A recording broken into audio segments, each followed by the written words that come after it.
हरियाणा की हर अपडेट के लिए बेल आइकन दबाएं और सब्सक्राइब करें STV हरियाणा न्यूज। तो बड़ी खबर जिससे आपको रूबरू करा रहे हैं। दोपहर 12 बजे सीएम आज विधानसभा में बजट पेश करेंगे। विधानसभा में आज प्रदेश का बजट पेश होगा। दोपहर 12 बजे सीएम मनोहर लाल बजट पेश करेंगे। बतौर वित्त मंत्री सीएम पेश करेंगे बजट। आज सदन में नहीं रहेगा प्रश्नकाल।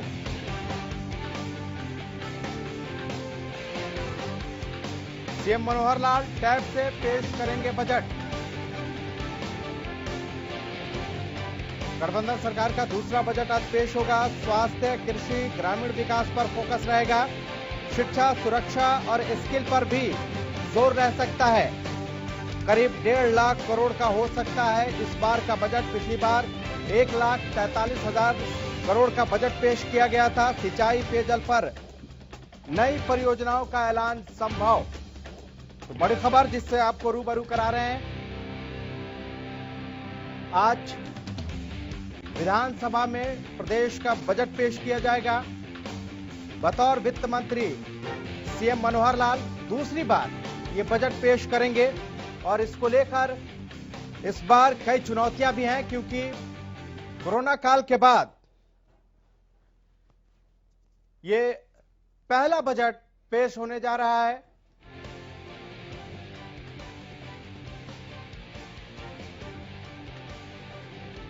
तो बड़ी खबर जिससे आपको रूबरू करा रहे हैं। विधानसभा में आज प्रदेश का बजट आने वाला है और जिसको लेकर कई उम्मीदें हैं। इसके अलावा महंगाई एक सबसे बड़ी चुनौती है, जिससे निपटने के लिए भी सरकार की तरफ से कोई खाका रखा जा सकता है।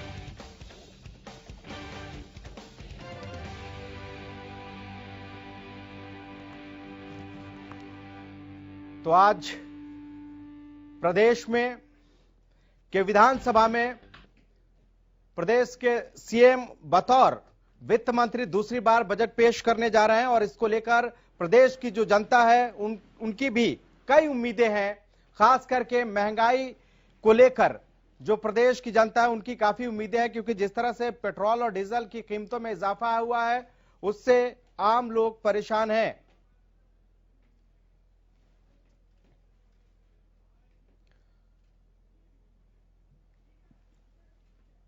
और इस पर ज्यादा जानकारी के लिए चंडीगढ़ से हमारे संवाददाता रवि कालीरमन और रामाकांत जुड़ चुके हैं झज्जर से। रामाकांत, सबसे पहले सवाल आपसे, आज बजट जो है वो पेश होने जा रहा है प्रदेश का। ऐसे में जो झज्जर के लोग हैं उनकी क्या उम्मीदें हैं? खास करके अगर महंगाई की बात करें तो इस बार महंगाई जो है चरम सीमा पे है और हर आदमी ये चाहता है, आम आदमी, की महंगाई कम हो। क्या सरकार इसको लेकर कोई खाका पेश कर सकती है? जी हाँ, बिल्कुल। मैं आम आदमी के सामने ही खड़ा हूँ और आम आदमी की कहीं ना कहीं नजर है जो अब आम बजट पर है। साफ तौर पर ये कह रहे हैं कि जो महंगाई है इस पर कंट्रोल करें। कुछ लोग किसान हैं, वो चाहते हैं कि कृषि को लेकर भी कुछ ना कुछ नई योजनाएं बनाई जाए। स्वास्थ्य विभाग की तरफ से भी ये सोचते हैं कि स्वास्थ्य में भी नई नई योजनाओं को इम्प्लीमेंट करें। बेरोजगारी है हरियाणा में कहीं ना कहीं लगातार बढ़ रही है, उस पर कंट्रोल करें। अब बात करें तो जनाब आज आम बजट पेश होगा। आम लोग क्या उम्मीद करते हैं? हम कोशिश करते हैं सरकार से भी जो बजट हुआ उनके किसानों के प्रति जो छोटे दुकानदार हैं उनको दिया जाए। बाकी सरकार कुछ नहीं देना चाहती। MP MLA जो है इनके आधारपति करोड़पति होते जा रहे हैं और किसान वर्ग और छोटे मध्य वर्ग के जो दुकानदार हैं वो भैया बिल्कुल तड़ी में जा रहे हैं और उसकी तरफ सरकार किसी प्रकार को कोई ध्यान नहीं दे रही।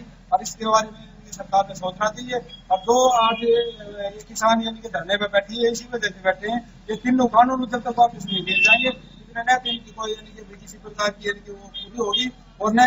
ठीक, रामाकांत आप हमारे साथ बने रहिए। रुख करते हैं चंडीगढ़ का, जहां पर रवि कालीरमन हमारे संवाददाता हमारे साथ जुड़े हुए हैं। रवि, आज बजट पेश होने जा रहा है, क्या उम्मीदें हैं जनता की? क्या उन उम्मीदों पर सरकार खरा उतरने वाली है? जी बिल्कुल, देखिए जो लगातार पेट्रोल डीजल और रसोई गैस के जो दाम बढ़ रहे हैं कहीं ना कहीं लेकर उसकी महंगाई जो सबसे बड़ा जो आज का जो आम जो जन है उनकी महंगाई का जो मुद्दा है सबसे बड़ा है। कहीं ना कहीं जो आम लोग हैं वो उनको वो साफ तौर पे ये कह रहे हैं कि जो महंगाई है उसमें तो कहीं ना कहीं लगाम लगनी चाहिए। इसी को देखते हुए जो तमाम जो चीजें सामने आ रही हैं कहीं ना कहीं जो पेट्रोल डीजल के जो दाम बढ़े थे, ट्रांसपोर्टेशन के रेट महंगे होने से तमाम चीजें महंगी होगी। कहीं ना कहीं जो आम लोगों की जो मांग है वो महंगाई को लेकर सबसे ज्यादा है। उसके बाद बात करें कि शिक्षा जैसे कोरोना काल से लगातार जो स्कूल बंद रहे, कहीं ना कहीं जो बच्चों की पढ़ाई प्रभावित हुई, उसके बाद जो तमाम जो चीजें हैं शिक्षा से रिलेटेड तमाम जो क्षेत्र हैं वो भी कहीं ना कहीं पीछे जो बच्चों की जो पढ़ाई है वो भी पिछड़ती हुई नजर आई। तमाम ऐसे जो फील्ड हैं, जो तमाम ऐसे जो क्षेत्र हैं, औद्योगिक इकाइयों की बात करें जो कोरोना काल में उनका हाल हम सब ने देखा है कि कितने दिन वो बंद रहे, और तमाम जो उनमें रोजगार की बात करें, रोजगार जो इकाइयों में जो औद्योगिक इकाइयों में काम करने वाले जो लोग थे उनकी नौकरियां गई। ऐसे बहुत से मुद्दे हैं जिन पर जो आम लोग हैं वो सरकार से मांग कर रहे हैं कि इन सभी जो वर्गों का, क्षेत्रों का ध्यान। झज्जर से रामाकांत भी बने हुए हैं, आप रवि हमारे साथ बने रही है। रामाकांत मित्तल, सवाल यह है कि जिस तरह से प्रदेश में खास करके आज बजट भी पेश हो रहा है और किसान आंदोलन भी एक मुद्दा रहा है, क्या जो किसान हैं जो प्रदेश के, उनकी क्या उम्मीदें हैं सरकार की? क्या आपकी बात हुई? जी बिल्कुल, मेरी जब किसानों से बात हुई, किसान नेता दीपक धनखड़ से बात हुई, उन्होंने साफ तौर पर कह दिया कि किसानों के हितकारी ये सरकार बिल्कुल नहीं है। 108 दिनों से सरकार जो है किसान है जो सड़कों पर पड़े हैं, 300 से ज्यादा शहादतें हो गई है और केंद्र सरकार हो या राज्य सरकार किसानों को कुछ भी देना नहीं चाहती। छोटे मोटे प्रलोभन को छोड़ दे, किसान कुछ मांग नहीं रहा है। जो उनके ऊपर जो थोपे जा रहे हैं काले कानून, उनको वापस ले ले। केंद्र सरकार से भी यही उम्मीदें करते हैं, राज्य सरकार से भी यही उम्मीदें करते हैं। हालांकि जब हमारी कल कई लोगों से बात हुई तो साफ तौर पर कहती है किसान हितैषी सरकार नहीं है, ना ही गरीबों के बारे में कुछ आएगा। आम बजट का सिर्फ नाम लिया जाता है, ये खास लोगों के लिए बजट होगा। इस तरह की जो कड़ी प्रतिक्रिया है किसानों के द्वारा लगातार हरियाणा न्यूज के माध्यम से वो लोग सरकार को देना चाहते हैं। जी रामाकांत, अभी थोड़ी देर पहले आपके साथ कुछ आम लोग भी जुड़े हुए हैं, हम चाहेंगे कि आप उन लोगों से पूछिए कि क्या उम्मीदें हैं आज जो बजट पेश होने जा रहा है, वो क्या चाहते हैं सरकार से? जी जी जी जनाब, आम बजट आप 12 बजे पेश करेंगे मुख्यमंत्री, आम लोगों को कितनी उम्मीदें हैं और क्या आप लोग चाहते हैं कि इस आम बजट में आप लोगों को किया जाए? देखो, हम तो ये उम्मीद कर रहे हैं कि आम आदमी जो मध्यम परिवार है उसके लिए गवर्नमेंट कुछ सोचे, पर लगता नहीं कि किसके बारे में कुछ सोचेगी। मध्यम जो मीडियम है वो मरता जा रहा है। किसान जैसे किसान बैठे हैं, वे भी बैठे हैं, आम आदमी को क्या मिल रहा है? कुछ नहीं मिल रहा। छोटा दुकानदार है, मजदूर तबका है, सब मरा हुआ है। ये सब जो हो रहा है ये सब पूंजीपतियों का फायदा हो रहा है, आम आदमी का इसमें कुछ फायदा नहीं। आपके हिसाब से सरकार को किस बारे में ज्यादा सोचना चाहिए? क्या ऐसी योजनाएं लानी चाहिए जो आम लोगों को फायदा हो? तो ये सरकार को देखना ही नहीं कि ये आंदोलन चल रहा है, तीनों कानून वापिस हो। सबसे पहले तो ये है फिर आम आदमी का अपना काम पूरी काम छोड़े हुए तो बैठे है ना, सब इस चीज का भी है। तो ये है कि सरकार प्रोजेक्ट वगैरह या कुछ अलग चीज लाए और आम आदमी का फायदा। खाली बहुत बड़ी बात इन्होंने कही है कि पहले कोरोना काल में व्यापारी थे वो कहीं ना कहीं डिस्टर्ब हो गए। अब जो पिछले 4 महीने से लगातार किसान बैठे हैं, ये छोटे व्यापारी हैं। छोटे व्यापारी कहते हैं कि हम लोग इस चीजों में नहीं पड़ना चाहते। किसान और सरकार के बीच में कहीं ना कहीं जो आम लोग हैं वो पूरी तरह पिसते नजर आए। सरकार को किसानों की तरफ भी ध्यान देने, छोटे व्यापारी हैं जो लघु उद्योग है उनकी तरफ ध्यान देना चाहिए। जो बड़े उद्यमी हैं उनको ऋण देकर जो अलग व्यापार करना चाहिए, ताकि जो व्यवस्थाएं हैं, जो अर्थव्यवस्था लगातार जो डगमगा रही थी हरियाणा की, उसको पटरी पर लाने की कोशिश करें। लगातार छोटे उद्यमियों को बढ़ावा दे, नौकरियों में दे, या साथ ही जो आयुष्मान योजना जो केंद्र सरकार की तरफ से है उसको पूरी तरह सरल बनाया जाए, क्योंकि सहज बनाया जाए। गरीब लोग जब इसका फायदा लेने जाते हैं तो सरकारी अस्पताल में ना तो वो डॉक्यूमेंटेशन कर पाते हैं, ना उन लोग आम लोगों से वो बात कर पाते हैं। तो इस तरह की जो योजना है पूरी तरह से सरल करना चाहिए, ताकि आम लोगों के लिए जो बजट लाया जाए आम लोगों तक पहुंचे, ना कि सिर्फ खास लोगों तक रहे। ये लोगों की मिली जुली प्रतिक्रिया है। ठीक है रमाकांत, आप हमारे साथ बने रहिए। हम रुख करेंगे रवि का। रवि, शिक्षा और चिकित्सा ये 2 अहम चीजें हैं। पिछली बार शिक्षा का बजट बढ़ाया गया था और इस बार कोरोना काल के बाद जो स्वास्थ्य व्यवस्थाएं पे जो सवाल उठी, क्या उसको ठीक करने के लिए भी सरकार की तरफ से कोई प्लानिंग, कोई सरकार की तरफ से इस तरह की कोई प्लानिंग की जा सकती है, ताकि जो सरकारी अस्पताल है वहां जो बहुत जगह ऐसी है जो अव्यवस्थाएं देखने को मिलती है, उसको ठीक करने पर भी सरकार का फोकस रह सकता है क्या? जी बिल्कुल, देखिए जो कोरोना काल में लगातार जो स्वास्थ्य के मामलों में जो कहीं ना कहीं जो लापरवाही कह लीजिए या फिर कमियां कह लीजिए, वो तमाम चीजें सामने आई। कहीं ना कहीं जो आप वेंटिलेटर्स की बात कीजिए, डॉक्टर्स की बात कीजिए, अस्पतालों की बात कीजिए, पीएचसी सीएचसी की बात कीजिए, तमाम जो क्षेत्र हैं जो स्वास्थ्य के रिलेटेड जो क्षेत्र हैं, कहीं ना कहीं उनमें कमियां पाई गई। उसी चीज को देखते हुए स्वास्थ्य बजट में एक जो स्वास्थ्य के लिए जो बजट जो आज बजट आएगा उसमें स्वास्थ्य के लिए कुछ ना कुछ जरूर बड़ा निकलने वाला है। कहीं ना कहीं जो कोरोना काल से जो लोग बीमार हुए हैं उनकी देखरेख के लिए आगे आने वाला है, अगर भविष्य में ऐसी कोई जो गंभीर स्थिति पैदा होती है तो तमाम ऐसी स्थितियों से निपटने के लिए जो स्वास्थ्य बजट पे भी काफी अहम फोकस करा जा सकता है। उसके बाद की बात करें शिक्षा की, अगर शिक्षा में भी ऐसे ही जो स्कूल जो बंद रहे, तमाम जो बच्चे हैं उनकी पढ़ाई प्रभावित हुई, कहीं ना कहीं जो ऑनलाइन क्लासेस के जो शुरुआती दौर में सुविधाएं नहीं थी, जो ग्रामीण तबके तक टैब लाने की बात कहीं ना कहीं कही जा रही थी कि सरकार के द्वारा जो ग्रामीण स्कूल में जो गांवों में जो स्कूल हैं उस तमाम स्कूल में पढ़ने वाले बच्चों को टैब वितरित किए जाएंगे, वो फ्री ऑफ कॉस्ट जो टैब होंगे। तमाम ऐसी चीजें हैं जो सरकार इस बजट में ला सकती है। उसके बाद बात करें कृषि की, कृषि जैसे 100 दिनों से ज्यादा के जो टाइम हो गया है, जो किसानों को सड़क पे बैठे हुए उनको समझाने के लिए या उनको कृषि क्षेत्र में काम करने के लिए कहीं ना कहीं कृषि क्षेत्र में भी बड़ा जो है बजट इस बार आ सकता है। हालांकि जो पिछली बार का जो बजट था कृषि का वो करीब 5475 करोड़ रुपए का बजट था।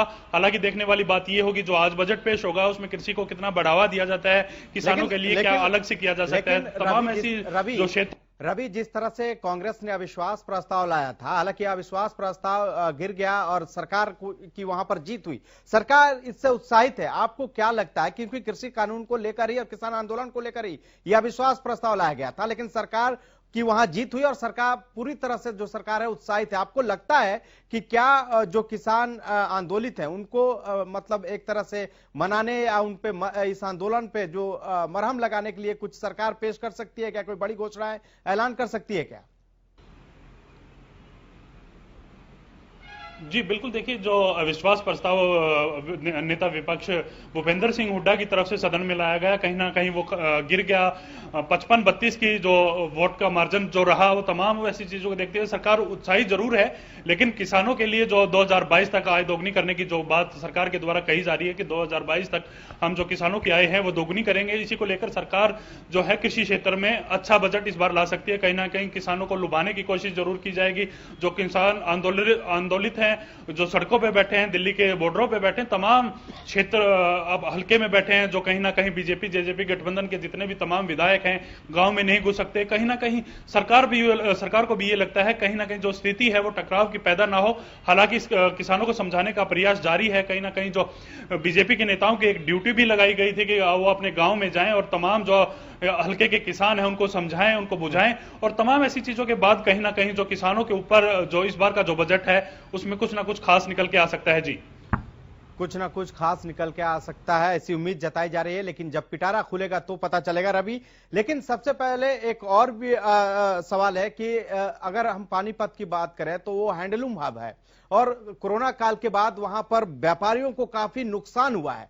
ऐसे में क्या सरकार इन जो कुटीर उद्योग से भी जुड़े हुए लोग हैं और जो व्यापारी हैं उनके लिए भी कोई ऐसा प्रावधान कर सकती है इस बजट में ताकि उनको राहत मिले? क्योंकि कोरोना ने पूरे जितने भी व्यापारी हैं उनका एक तरह से कमर तोड़ दिया है। जी बिल्कुल, देखिए जो 23 मार्च के बाद जो लॉकडाउन लगा उसके बाद जो तमाम क्षेत्र थे बंद पड़े रहे, सरकार की आय भी कम हुई, राजस्व में भी नुकसान हुआ, तमाम ऐसी चीजें हैं कि जो कहीं ना कहीं जो उद्योगों के साथ साथ जो सरकार की भी कमर तोड़ने का काम करते हैं। तो सरकार को इस बारे में चिंता है, कहीं ना कहीं सोच रही है।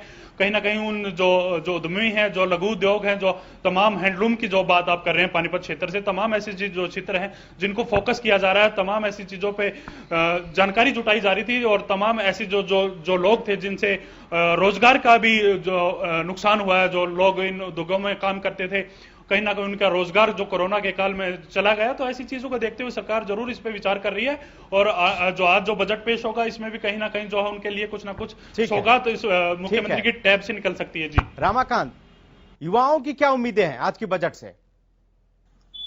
झज्जर का युवा क्या सोचता है? युवाओं की काफी उम्मीदें हैं। युवा चाहते हैं कि रोजगार की बात करी जाए। कहीं ना कहीं युवाओं का जो है कि छोटा स्टार्टअप किया जाए। केंद्र सरकार लगातार जो योजनाएं हैं उसको धरातल पर उतारा जाए। युवा सबसे ज्यादा चाहते हैं कि वो पढ़ाई के लिए हो, शिक्षा के लिए हो या कहीं ना कहीं स्वास्थ्य के लिए हो। फिर युवाओं का सबसे बड़ा मोटिव है जो बेरोजगारी लगातार हरियाणा में बढ़ी है उस पर अंकुश लगाया जाए, महंगाई पर कंट्रोल किया जाए। साथ ही वो चाहते हैं कि जो छोटे छोटे जो स्टार्टअप हैं उनके लिए ऋण दिया जाए। इस तरह की जो ऋण है वो पूरा आसान किया जाए ताकि ये लोग छोटे स्टार्टअप करके अपनी जो गुजर बसर है वो पूरी तरह से पटरी पर लाए। खाली लगातार जो हरियाणा की बात करें तो हरियाणा में जो बेरोजगारी का स्तर है वो लगातार बढ़ता जा रहा है। और हरियाणा ही नहीं पूरे भारत में बेरोजगारी का स्तर इसलिए बढ़ा है कि जो कोरोना काल में कई हजार कई लाखों युवाओं की जो नौकरियां थी वो पूरी तरह से कोरोना ने लीड की गई है। और जो बड़े उद्योग थे वो पूरी तरह से ठप हो गए हैं। तो बड़े उद्योगों को वापस सड़कों पर वापस कहीं ना कहीं जो पटरी पर लाया जाए, सड़कों को जो पटरी पर लाएंगे उससे बाद युवाओं को रोजगार मिलेगा, छोटे व्यापार वो करेंगे, शिक्षा की तरफ वो बढ़ावा देंगे। जो लगातार केंद्र सरकार हो या हरियाणा सरकार डिजिटल की तरफ जो बढ़ावा दे रही है वो डिजिटलकरण को भी कराने, क्योंकि जो घरों में बैठकर वो जो काम कर रहे हैं वहां पर इंटरनेट सेवाएं बेहतर नहीं है, हर लोगों के पास कहीं ना कहीं एंड्रॉइड फोन नहीं है। तो इस तरह की जो चीजें हैं युवा लगातार कह रहे हैं कि सरकार लाए और हम लोगों को कोई ना कोई राहत दे। जी हाँ, चलिए रवि और रमाकांत, आप लोग हमारे साथ जुड़े, इसके लिए आप दोनों का बहुत बहुत शुक्रिया।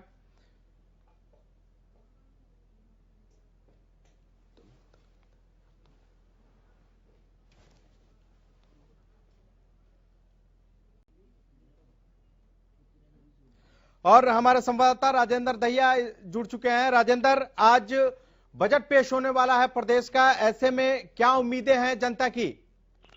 बिल्कुल, मैं आपको बता दूं जिस तरीके से लगातार लोगों को उम्मीद है कि आज बजट आएगा और वो सोच भी रहे हैं कि उनको कहीं ना कहीं स्वास्थ्य के लिए जो बच्चे हैं उनको रोजगार के लिए वो अपनी मांग करें कि रोजगार के अवसर होने चाहिए, साथ ही गाँव में विकास होना चाहिए। कुछ ग्रामीण भी हैं यहाँ पर, उन्हीं की जबानी जान लेते हैं क्या कुछ इनका कहना होगा। आज बजट पेश होने वाला है, क्या मानते हैं क्या कुछ होना चाहिए बजट में? आज जो हमारा हरियाणा सरकार माननीय मुख्यमंत्री हमारा बजट देने जा रहे हैं तो उनसे हमारी बहुत सारी मांगे हैं। मांगे सबसे पहले युवाओं के रोजगार के लिए है। जो उन्होंने 75% का जो उन्होंने आरक्षण लाया है ये बहुत ही सराहनीय कदम है और ऐसे इन्होंने नए काम करते रहना चाहिए और कम से कम ये काम धरातल पे हो, इन्हें ये कोशिश करनी है। उसके बाद हमारा स्वास्थ्य है, स्वास्थ्य में बहुत ज्यादा काम करने की आवश्यकता है क्योंकि प्राइवेट हॉस्पिटलों में बहुत ज्यादा महंगे इलाज हो चुके हैं। तो इलाज कम से कम ज्यादा से ज्यादा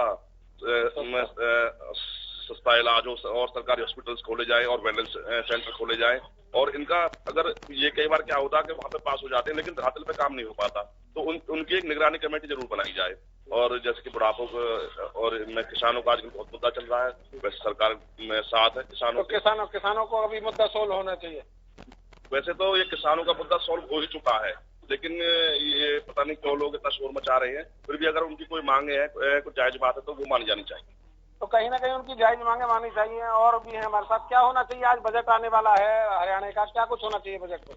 यही काम के विकास कार्यों में बढ़ोतरी हो और जो है जो काम सूची अधूरे रह रहे हैं वो पूरे होने चाहिए।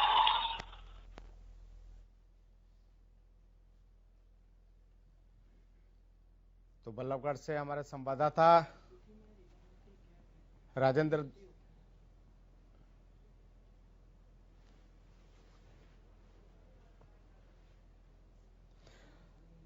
तो आज प्रदेश का बजट आने वाला है और इसको लेकर काफी उम्मीदें हैं प्रदेश की जनता को, खास करके महंगाई को लेकर जनता चाहती है कि इस पर नियंत्रण करने के लिए सरकार कोई कदम उठाए ताकि महंगाई से निजात मिल सके। इसके अलावा शिक्षा, सुरक्षा, स्वास्थ्य को लेकर भी लोगों की उम्मीदें हैं। युवाओं को रोजगार को लेकर उम्मीद है, उम्मीदें कई हैं, लेकिन इन उम्मीदों पर सरकार कितना खरा उतरती है ये जब बजट पेश होगा तो पता चलेगा कि किसको क्या मिला है।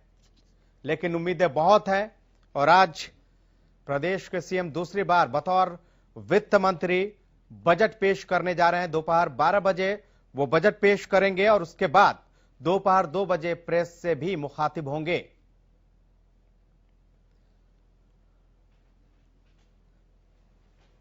और जगदीश प्रजापति कालावाली से हमारे संवाददाता हमारे साथ जुड़ चुके हैं। जगदीश, जिस तरह से शिक्षा सुरक्षा एक अहम मुद्दा है, उसी तरह से महंगाई भी आज जिस तरह से महंगाई चरम पे है, क्या जनता क्या चाहती है इस बार के बजट से?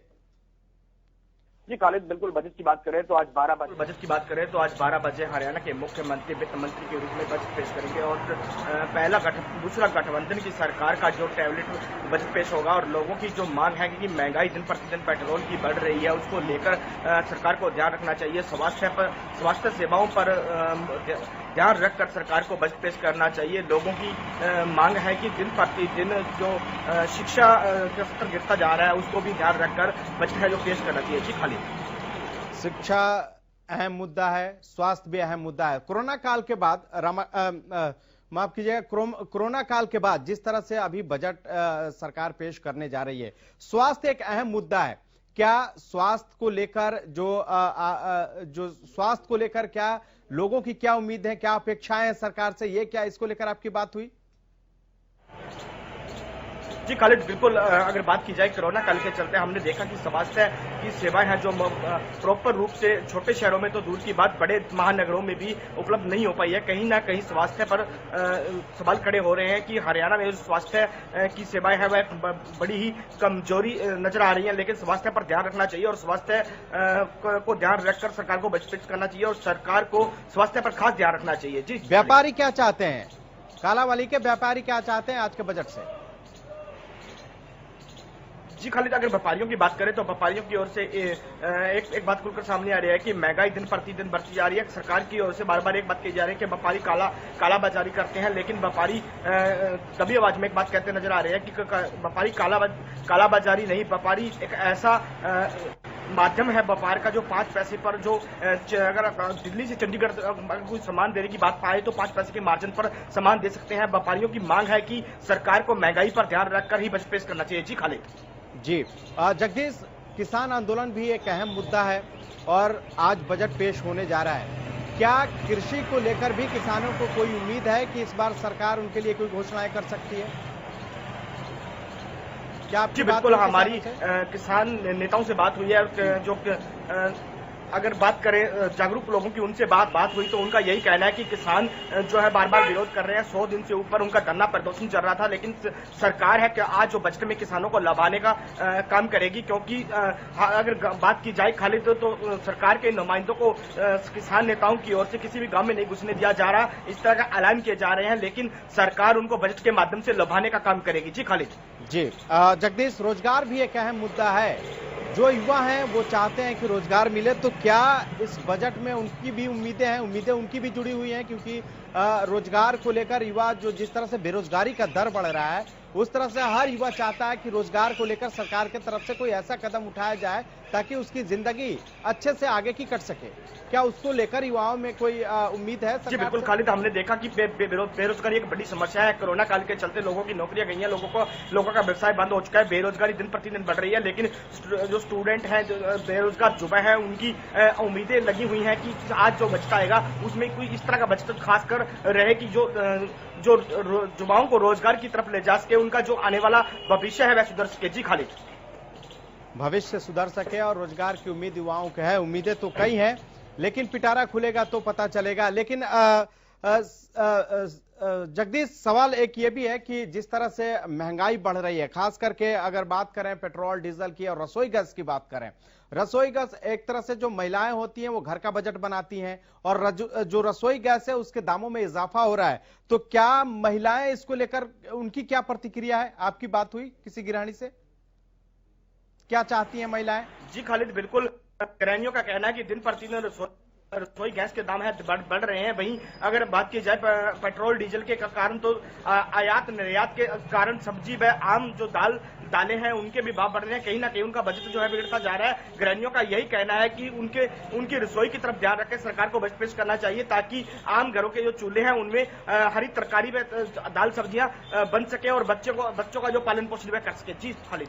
पीवा से हमारे साथ गगन भी हमारे संवाददाता जुड़ चुके हैं, सीधे उनका रुख करते हैं। गगन, पीवा में आज लोगों की क्या उम्मीद है जो आज बजट पेश होने जा रहा है उसको लेकर? काफी उम्मीद है कि जिस तरह से रोजगार को लेकर काफी उम्मीद है युवाओं में, शिक्षा को लेकर और स्वास्थ्य को लेकर भी उम्मीदें हैं। तो हमारे साथ जो स्थानीय लोग भी मौजूद है तो उनसे भी जानेंगे जी क्या कहना चाहेंगे कि आज जो बजट पेश होने जा रहा है तो उसको लेकर आम जन में क्या कुछ उम्मीदें हैं। तो बजट पेश हो रहा है, सभी लोगों को ये उम्मीद है कि जो बजट है वो लोगों को हित होगा। तो जिस हिसाब से अब पिछले कुछ समय से कोरोना के बाद पेट्रोल के और गैस के रेट बढ़ रहे हैं, जिससे कि खासकर जो गैस के रेट बढ़ने से जो लेडीज है तो काफी खर्चे वाली दिक्कतें आ रही है। तो उम्मीद है कि जो हमारी सरकार आज बजट पेश करेगी तो जनहित में होगा और जिससे कि शिक्षा क्षेत्र में बढ़िया अच्छा लोगों को बच्चों को फैसिलिटी मिलेगी ताकि वे आगे अच्छा काम कर सकें। और यही हमारे लोगों को उम्मीद है कि बजट तो रोजगार को लेकर भी जैसे कि आज अहम मुद्दा है कि रोजगार को लेकर भी क्या कुछ युवाओं को सहायता मिलेगी। ये रोजगार को देखते हुए कि जो किसी भी आज युवा वर्ग अच्छे पढ़ने के बाद भी नहीं मिल रहा है, तो ये उम्मीद है कि जो आने वाले टाइम में अगला साल है जो युवा वर्ग है उनके लिए अच्छे रोजगार सरकार दे ताकि वो भविष्य में आत्मनिर्भर बन सके और अच्छा अपने परिवार को और अपने देश के लिए काम कर सके। देखिए आम जन का भी कहना है कि जो आज जो बजट पेश होगा कहीं ना कहीं लोगों को काफी उम्मीदें हैं कि शिक्षा को लेकर भी, स्वास्थ्य को लेकर भी और रोजगार को लेकर भी। जी, स्वास्थ्य, रोजगार और शिक्षा एक अहम मुद्दा है और खास करके गगन जो व्यापारी हैं उनकी भी काफी उम्मीदें हैं क्योंकि ये कोरोना काल के बाद पहला बजट पेश हो रहा है। ऐसे में व्यापारी जो है पीयूबा के वो क्या चाहते हैं सरकार से, उनकी क्या उम्मीदें हैं? क्या व्यापारियों से आपकी बात हुई वहां? देखिए व्यापारियों को कहना कि जिस तरह से लगातार पेट्रोल डीजल के दाम बढ़ रहे हैं तो कहीं ना कहीं चीजें भी महंगी होती दिखाई दे रही है। अगर जो आज जो बजट पेश होने जा रहा है तो रोज व्यापारी वर्ग को इससे काफी वो है कि कहीं ना कहीं बजट उनके हाथ में भी आएगा। जी गगन, पीयूबा के किसान क्या सोचते हैं आज के बजट को लेकर? उनका क्या कहना है? वो क्या उनकी कोई उम्मीदें हैं आज के बजट से? क्योंकि किसान आंदोलन लगातार चल रहा है, 100 से ज्यादा दिन हो गए। तो सरकार इस बजट में हो सकता है कि किसानों ये जो किसान आंदोलन चल रहा है उस पर मरहम लगाने के लिए कोई बड़ी घोषणाएं कर सके, लेकिन क्या ऐसी उम्मीद रखते हैं किसान पीयूबा के? किसान काफी उम्मीद रख रहे हैं सरकार से कि जिस तरह से आज बजट पेश होने जा रहा है तो उनके लिए भी कहीं ना कहीं एक राहत भरी सांस देखने को मिलेगी कि उनका सोचना यही है कि जो सरकार करेगी वो उनके लिए ठीक ही करेगी। जी, जो सरकार करेगी ठीक करेगी, ये व्यापारी पीयूबा के सोचते हैं। लेकिन जगदीश, कालांवाली में जिस तरह से हमने स्वास्थ्य को लेकर भी बात की है, कई ऐसे लोग हैं जो ये कह रहे हैं कि जो निजी जो स्वास्थ्य सेवाएं हैं वहां उनको भारी परेशानी होती है, काफी पैसे लगते हैं। इसलिए सरकार जो है इस बार के बजट में जो सरकारी अस्पताल हैं उनको बेहतर बनाए और जो बड़े इलाज हैं उनको भी यहां करने का मौका दे ताकि जो गरीब आदमी है वो परेशान ना हो सके। अगर बात की जाए सिरसा जिला में इस तरह का कोई बड़ा सरकारी हॉस्पिटल नहीं है जहाँ पर इलाज हो सके। प्राइवेट हॉस्पिटल में जाना पड़ता है, वहाँ पर उनको काफी महंगाई है। लोगों की मांग है कि सिरसा में जो मेडिकल कॉलेज है वह खोला जाए और सिरसा के साथ लगते हल्के जैसे कालांवाली, डब्बावाली, रानिया हल्का, इनमें भी सरकार को जो स्वास्थ्य की सेवाओं पर खास ध्यान देना चाहिए। जो हॉस्पिटल है उनमें डॉक्टरों की नियुक्तियां हैं वो करनी चाहिए और उन अस्पतालों को इस तरह के मॉडल अस्पताल बनाना चाहिए कि जो सस्ती दवा रेट में लोग अपना इलाज करा सके, उन्हें प्राइवेट अस्पतालों में ना जाना पड़े। ठीक है, हमारे संवाददाता न्यूज रूम से राजा पटेल भी जुड़ चुके हैं। राजा पटेल, आज प्रदेश का बजट आने जा रहा है और महंगाई एक मुद्दा है। क्या आपको लगता है कि आज जो सरकार है इस बजट में महंगाई पर कोई मरहम लगाएगी ताकि आम जनता जो है उसको राहत मिल सके? वाकई में खालिद, जिस तरीके से हम बात करें साफ तौर पर बहुत बड़ा मुद्दा महंगाई का रहने वाला है। जिस तरीके से प्रदेश की बात करें तो काफी ज्यादा कहीं ना कहीं महंगाई देखी जा रही है और लोगों को काफी परेशानी हो रही है। जिस तरीके से कोरोना काल और उसके बाद से लगातार प्रदेश की बात करें, महंगाई की बात करें, बेरोजगारी की बात करें तो काफी अहम मुद्दे कहीं ना कहीं रहने वाले हैं और लोगों को काफी उम्मीद है।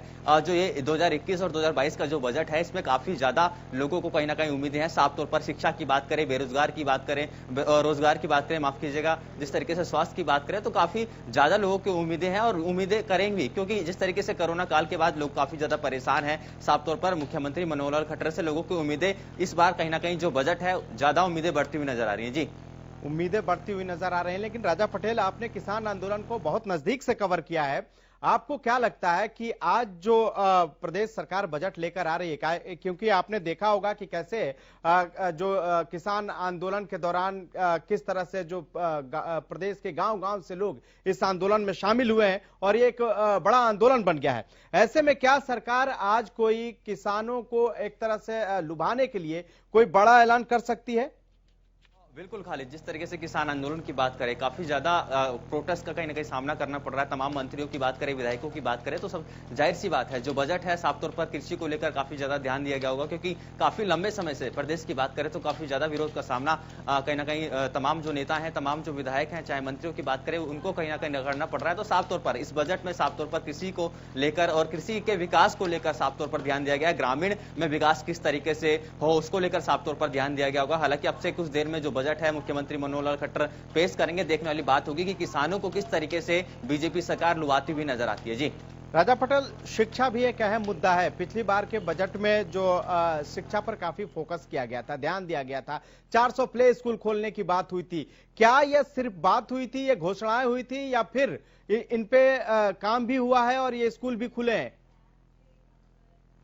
बिल्कुल खालिद, शिक्षा की बात करें तो शिक्षा जिस तरीके से प्रदेश में जो पहले की बात करें और अब की बात करें तो काफी ज्यादा हद तक कहीं ना शिक्षा में सुधार कहीं ना कहीं देखने को मिला है। प्रदेश में जिस तरीके से शिक्षा की स्थिति जिस तरीके से इस वक्त देखी जा रही है, काफी ज्यादा सुधार देखने को मिला है और बजट में काफी ज्यादा उम्मीद है कहीं ना कहीं युवाओं को, और जो कहीं ना कहीं जो लोग हैं उनको भी काफी ज्यादा उम्मीदें हैं कि इस बार शिक्षा पर सबसे ज्यादा फोकस मुख्यमंत्री मनोहर लाल खट्टर करते हुए नजर आएंगे। क्योंकि जिस तरीके से हम बात करें प्रदेश में पहले से ज्यादा कहीं ना कहीं शिक्षा पर पिछले बजट की बात करें तो पिछले बजट में भी काफी लेकिन कोरोना काल की वजह से मुझे नहीं लगता कि जो पैसे शिक्षा के लिए दिए गए होंगे वो पूरी की पूरी तरह से खर्च हो गया होगा। बिल्कुल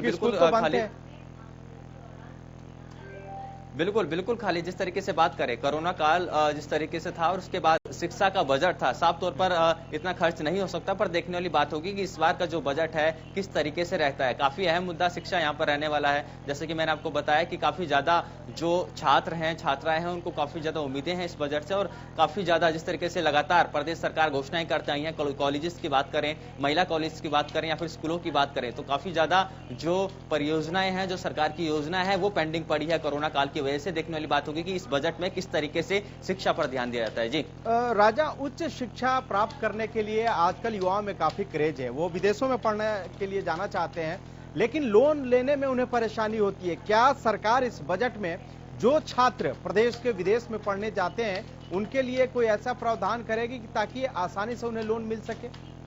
साफ तौर पर खालिद, युवाओं से भी हमारी बात हुई है इस बारे में। साफ तौर पर युवाओं को काफी ज्यादा उम्मीद है कि जो युवा प्रदेश से बाहर की बात करें, चाहे देश की बात करें, विदेश की बात करें, जो पढ़ने जाते हैं, जिस तरीके से लोन में काफी दिक्कतों का सामना करना पड़ता है। हालांकि प्रदेश सरकार ने पिछले कुछ दिनों में काफी ज्यादा सुधार किया है। कई ऐसे कहीं ना कहीं केसेस भी सामने आए हैं जहां पर युवाओं को आसानी से लोन मुहैया कराया है प्रदेश सरकार ने। पर जो बजट है इसमें कहीं ना कहीं युवाओं को उम्मीद है कि ऐसा कोई सिस्टम, ऐसा कोई कहीं ना कहीं बजट में प्रावधान पेश किया जाए जिसको लेकर जो युवा प्रदेश से बाहर पढ़ने जाते हैं, विदेश में पढ़ने जाते हैं, उनको लोन आसानी से मिल सके। काफी ज्यादा कहीं ना कहीं युवाओं को भी उम्मीदें हैं इस बजट से। जी ठीक है, जगदीश प्रजापति भी लगातार कालावाली से हमारे साथ बने हुए हैं। जगदीश, 2% जो है मार्केट की जो फीस है, मार्केट कमेटी की जो फीस है वो बढ़ा दी गई है। ऐसे में व्यापारी क्या चाहते हैं? कल जैसे मेरे कुछ व्यापारियों से बात हुई, उन्होंने कहा कि सरकार जो है ये जो मार्केट फीस बढ़ाई है उसे वापस लेना चाहिए। क्या आपकी बात हुई और आपको भी लगता है कि सरकार को ये जो 2% जो मार्केट फीस बढ़ाया है उसे लेना चाहिए वापस? जी बिल्कुल खालिद, जो मार्केट फीस बढ़ाई है उसको लेकर व्यापारियों का कहना है कि सरकार को यह मार्केट फीस वापस लेनी चाहिए, क्योंकि व्यापारी लोग पहले कोरोना काल के चलते पहले ही मंदे में चले गए हैं। उसको कहीं ना कहीं अगर फीस बढ़ती है तो उनके व्यापार को काफी लॉस होने वाला है। खालिद, मैं एक बात बता दूं कि लोगों की उम्मीद है, भले किसानों की उम्मीद है, शिक्षा की उम्मीद लोग लगाए हुए हैं, लोगों के क्या चल रहे हैं। जैसे कि विपक्ष के मुख्य नेता भूपेंद्र सिंह हुड्डा की ओर से बात कही गई कि जो बजट आने वाला है उसमें खास रहने वाला नहीं है, इस तरह की उम्मीद लगाई जा रही है क्योंकि कोरोना काल के चलते सरकार काफी लॉस में है। भले ही लोग उम्मीद लगाए बैठे हों, लेकिन हमारे सूत्र बता रहे हैं कि बजट में कोई खास रहने वाला नहीं है। जी खालिद, बजट में कुछ खास रहने वाला नहीं है, जो लोगों की ऐसी उम्मीद है। गगन, क्या व्यापारी आपके यहाँ भी यही सोचते हैं जो कालावली में सोच रहे हैं?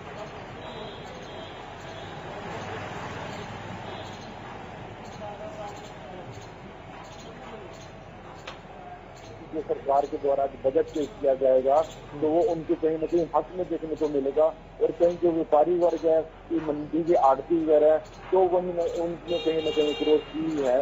इस हिसाब से लगातार किसान आंदोलन चल रहा है, तो उनका भी कहीं न कहीं एक सिस्टम डगमगाती है। गगन, जो व्यापारी हैं वो सरकार से व्यापारियों को पेंशन देने की मांग कर रहे हैं, क्या इसके लिए भी जो व्यापारी हैं इस तरह की बातें, इस तरह की आवाज उठा रहे हैं क्या पिहुआ में?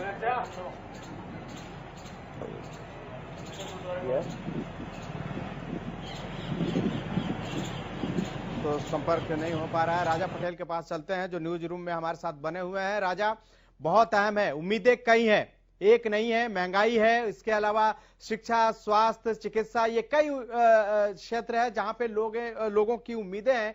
अब सवाल यही है कि जो आज पिटारा खुलने वाला है, हम तो सिर्फ प्रेडिक्शन कर सकते हैं, लेकिन लोगों की जो उम्मीदें हैं वो काफी ज्यादा है। क्या आपको लगता है कि ये जो उम्मीदें हैं वो फुलफिल हो पाएंगी?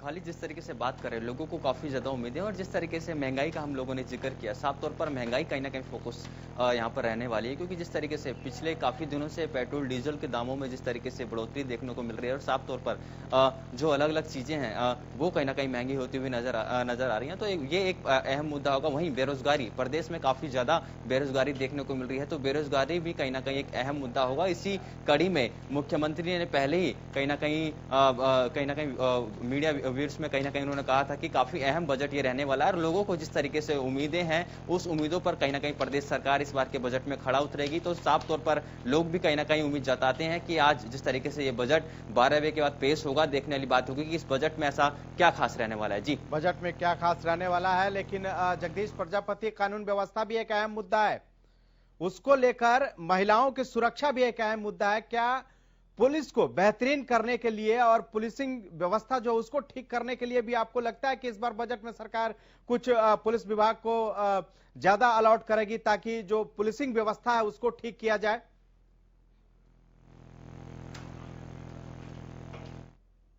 टेक्निकली अपग्रेड करने की तो बिल्कुल जरूरत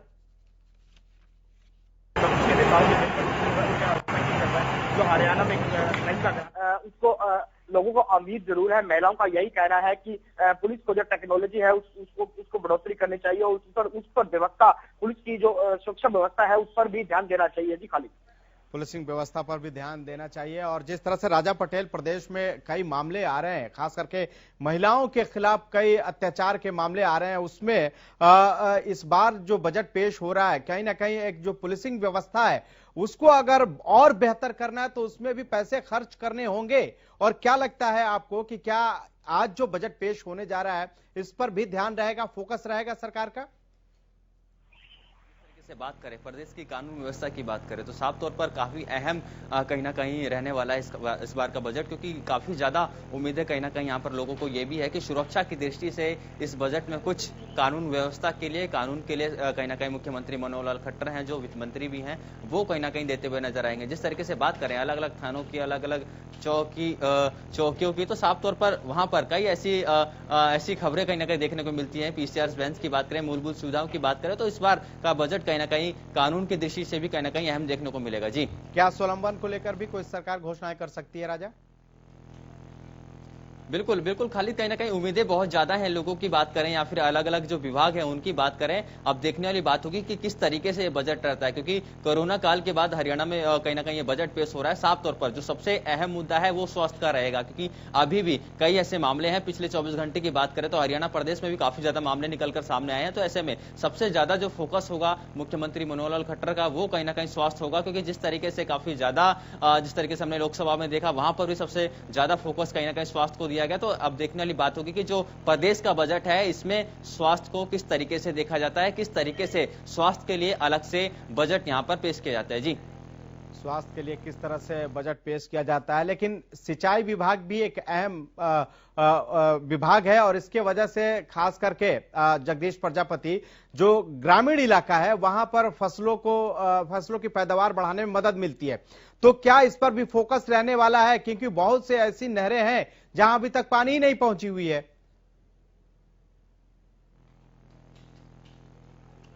ग्रामीण क्षेत्रों की बात करें तो ऐसे बहुत से ग्रामीण क्षेत्र ऐसे हैं जहां पर पानी बिल्कुल नहीं।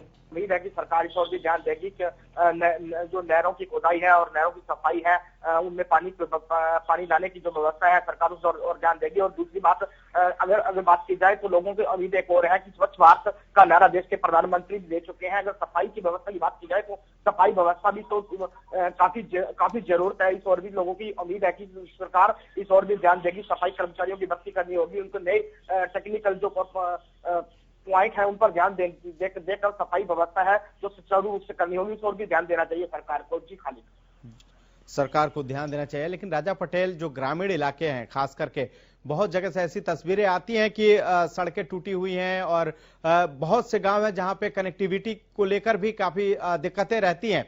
तो क्या इस बजट में जो ग्रामीण विकास है सरकार उस पर फोकस रख सकती है, क्योंकि बहुत जगह से ऐसी शिकायतें आई जहां पे कहीं सड़क नहीं है तो कहीं गड्ढे हैं। इन सब चीजों को भी ध्यान में रख के बजट पेश किया जाएगा इस बार राजा?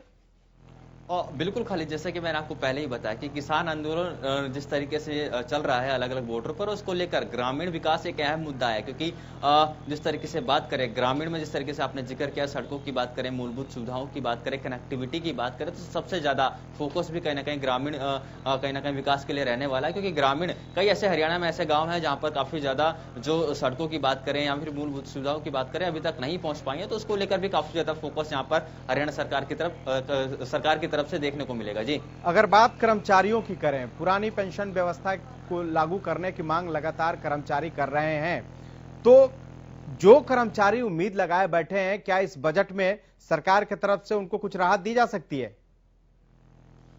बिल्कुल खालिद, जिस तरीके से कर्मचारियों की बात करें तो साफ तौर पर कहीं ना कहीं, जैसा कि मैंने आपको पहले ही बताया, जो मुख्यमंत्री ने पहले ही कहीं ना कहीं बातों में इशारे कर रखे हैं कि साफ तौर पर जो सबसे ज्यादा फोकस रहेगा बेरोजगारी, रोजगार किस तरीके से युवाओं को प्रदेश में दिलाया जाए, मदर यूनिट किस तरीके से प्रदेश में लाई जाए, दूसरा किस तरीके से अगले जो 5 साल हैं साफ तौर पर उस पर कहीं ना कहीं फोकस रहेगा। स्वास्थ्य की बात करें, कृषि की बात करें, पर जो कर्मचारियों की आपने बात करी तो कहीं ना कहीं इसमें कहीं ना कहीं कटौती होती हुई, क्योंकि साफ तौर पर नजर कहीं ना कहीं मुख्यमंत्री मनोहर कर सकते हैं। क्योंकि जिस तरीके से बात करें, क्योंकि जिस तरीके से आप देख रहे हैं कोरोना काल चल रहा है, ऐसे में स्वास्थ्य व्यवस्था है जो काफी अहम मुद्दा रहने वाली है। वहीं बेरोजगारी पिछले काफी लंबे समय से युवाओं में भी काफी ज्यादा रोष देखा गया। साफ तौर पर दुष्यंत चौटाला ने जिस तरीके से अभी कुछ दिन पहले आरक्षण की बात की, 75% आरक्षण की बात की, तो युवाओं में काफी ज्यादा गुस्सा यहाँ पर देखने को मिल रहा है। तो साफ तौर पर रोजगार एक अहम मुद्दा इस बजट में कहीं ना कहीं रहने वाला है। रोजगार अहम मुद्दा रहने वाला है और 75% निजी जो कंपनियां वहां रोजगार प्रदेश के युवाओं को देने की बात हो रही है। जगदीश प्रजापति, सवाल यह है कि जब हरियाणा में दूसरे प्रदेश से जो मजदूर हैं वो काम करने के लिए आते हैं और ऐसे में जब ये प्रावधान लागू होगा तो क्या लगता है आपको, इससे जो खास करके उद्योग धंधा है उस पर असर पड़ेगा? क्योंकि जो व्यापारी हैं वो कह रहे हैं कि इसके वजह से उद्योग धंधा पर असर पड़ेगा, क्योंकि बाहर से यहाँ लोग काम करने आते हैं। खालिद, अगर लोकल व्यापार की बात की जाए तो लोकल जो लोग हैं वो काफी महंगी लेबर है, उनको पड़ेगी, उनका व्यापार पर काफी असर पड़ने वाला है। लेकिन एक बात तो है, अगर बाहर की जो लेबर है, यूपी बिहार से अगर लेबर की बात की जाए तो बहुत सस्ते दामों में काम करती है। कहीं ना कहीं जो अगर हरियाणा के 75% निजी कंपनियों में काम करने की बात है, वहां पर अगर बात की जाए, अगर उनको काम दिया जाएगा तो जो व्यापारी लोग हैं उनको काफी लॉस होगा। जी खालिद जी, इस तरह के कई सवाल व्यापारियों ने भी उठाए हैं। राजा पटेल, आपको भी क्या लगता है कि अगर ये 75% का जो फॉर्मूला है अगर वो लागू हो जाता है, क्योंकि कल हमने जिस तरह से सोनीपत से कुछ व्यापारियों की जो प्रतिक्रिया वो हमने सुनी, जिसमें वो कह रहे थे कि इसके वजह से सीधे सीधे जो कल कारखाने उस पर असर पड़ेगा, क्योंकि हरियाणा में तो कटाई करने के लिए भी बाहर से मजदूर आते हैं। बिल्कुल खालिद, जिस तरीके से बात करें तो साफ तौर पर जो बेरोजगारी का जो मुद्दा है, साफ तौर पर ये काफ़ी बड़ा मुद्दा है। और जिस तरीके से 75% जो निजी कंपनियों को कहीं ना कहीं युवाओं को लगाने की बात है, ये कहीं ना कहीं सरकार के लिए एक बहुत बड़ी चुनौती साबित हो सकती है। क्योंकि जिस तरीके से बात करें, जिस तरीके से आप जानकारी दे रहे हैं कि जो कटाई की बात करें, अलग अलग प्रदेशों से जो मजदूर यहाँ पर कहीं ना कहीं काम करने आते हैं, तो ये एक अहम चुनौती सरकार के लिए रहेगी कि प्रदेश को युवाओं को किस तरीके से निजी कंपनियों में कहीं ना कहीं जोड़ा जाए, निजी कंपनियों के कर्मचारियों के साथ किस तरीके से कहीं ना कहीं जोड़ा जाए। ये एक बहुत बड़ी चुनौती होगी। हालांकि दुष्यंत चौटाला ने पहले ही क्लियर कर दिया कि अब जो भी निजी कंपनियां हैं, सबसे पहले प्रदेश के युवाओं को कहीं ना कहीं नौकरी देगी, उसके बाद जो बाहर के जो लोग हैं उनको कहीं ना कहीं नौकरी देगी। पर ये एक बहुत बड़ी चुनौती है, क्योंकि जिस तरीके से आपने बताया कि बाहर से काफी ज्यादा लोग कहीं ना कहीं हरियाणा में आते हैं नौकरी करने, और ऐसे में जो व्यापारी है उनके लिए भी चुनौती है कि आखिरकार वो किस तरीके से। राजा पटेल, आपको रोकना चाहेंगे, कैबिनेट मंत्री बनवारी लाल हमारे साथ जुड़ चुके हैं। बनवारी लाल जी, स्वागत है आपका।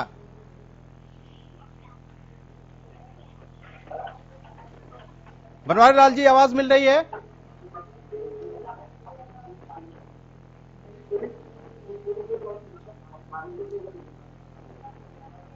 बनवारी लाल जी, हरियाणा न्यूज में स्वागत है आपका।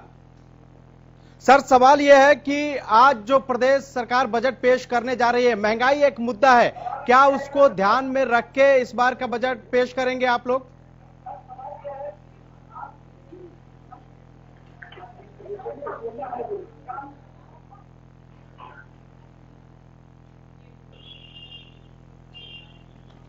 तो संपर्क नहीं हो पा रहा है, हम राजा पटेल से सीधा संपर्क करना चाहते हैं। राजा पटेल, इस बार जो बजट पेश होने जा रहा है उसमें कई चुनौतियां हैं, क्या सरकार उन चुनौतियों से निपटने आसानी से निपट पाएगी? क्योंकि एक तो खास करके अगर बात करें तो रेवेन्यू का भी जिस तरह से कोरोना काल के बाद है उससे रेवेन्यू पर भी असर पड़ा, उसके बाद आगे का जो प्लानिंग है उसको लेकर भी सरकार के पास चुनौतियां हैं, यानी कुल मिलाकर बहुत सारे चुनौतियां हैं। क्या सरकार आज के बजट में उससे निपटने की कोशिश करेगी?